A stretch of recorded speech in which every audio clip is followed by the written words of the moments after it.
అండి welcome back to ఎంఎంజెడ్ abaca ఛానల్కి. So ప్రత్యేక అవసరాలు గల పిల్లల వర్గీకరణ.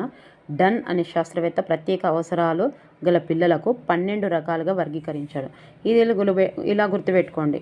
డన్ అనే శాస్త్రవేత్త డజన్ అంటే 12 రకాలు, డజన్ అంటే 12, డన్ డజన్. సో ఇలా గుర్తుపెట్టుకోండి. సో ఒకటవది ప్రతిభావంతులు.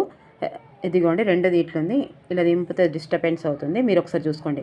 ఒకటోది ప్రతిభావంతులు, శిక్షణ ఇవ్వగల బుద్ధిమాంద్యులు, భావోద్రేకం లోపించిన వారు, కొద్దిపాటి వినికిడికి లోపం గలవారు, కొద్దిపాటి దృష్టి లోపం గలవారు, దీర్ఘకాలిక అనారోగ్యం గలవారు, అండ్ బోధించగల బుద్ధిమాంద్యులు, సాంఘిక సంయోజనం లోపించిన వారు, బధిరులు, దృష్టి లోపం కలవారు, అంగవైకల్యం కలవారు, అండ్ భాషణ లోపం గలవారు. సో ఈయన డన్ అనే శాస్త్రవేత్త ప్రత్యేక అవసరాల కోసం పిల్లలకు